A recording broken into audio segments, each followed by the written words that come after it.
No one is paying much attention to this metric that's at record highs actually for Palantir going into upcoming earnings, and it's been on a relatively consistent uptick for Palantir as of recently, as well as Cathie Wood continuing to buy increasing sizes of Palantir stock as we head into earnings too. So just one quick sec for that, she picked up another 200,000 shares yesterday on April 29, which is a continuation of this pattern from her picking up shares a little bit here and there.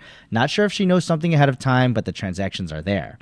Now, with earnings coming up, it's kind of like a quasi-metric, but it's the number of deals and their relative size buckets. So just going through the earnings presentations the last 6 quarters, we've seen Palantir disclose this, and most likely they'll do so again for Q1 2024 coming up. But just to make sure it's easier since the buckets are consistent, I compiled these all together from the last 6 quarterly earnings, as you can see. After Q3 2022, this metric declined pretty heavily for Q4 2022, which is at the lowest number of deals closed in a quarter. And for context, this was before the release of AIP and ChatGPT just coming out, and the whole narrative shift with AIPCon, bootcamps, and everything happening afterwards. But after that hard decline, things have stabilized off and are in the upward trajectory, as you can see, especially for the $1 million deals hitting at record highs of 103 closed all in a single quarter back in Q4 2023. But even for the 5 million plus and 10 million plus buckets, each at 37 and 21 respectively, these are also at the highest disclosed numbers yet, where surprisingly to myself, I should have included this in my earnings preview video posted on Sunday, which you can check out after this video if you haven't already.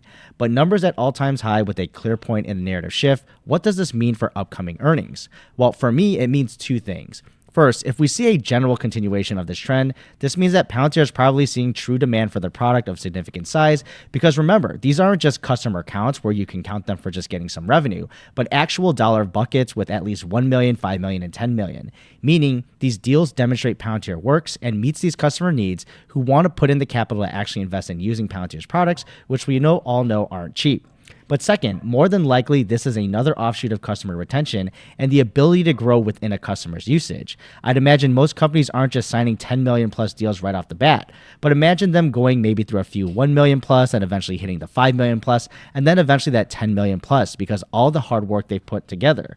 Now, the other thing you can infer from this as well is that larger deals typically would be longer term deals as well. So even if it's $1 million per year at 5 years, that's a $5 million deal. So it's pretty straightforward as long as everything is going up, but it can be indicative of better things with satisfied customers, growing their usage, and or locking down longer term deals, especially if we continue to grow those larger 5 million and 10 million plus deals. But we'll see how it turns out for Q1 2024, but let me know your thoughts below, and I'll see you in the next video.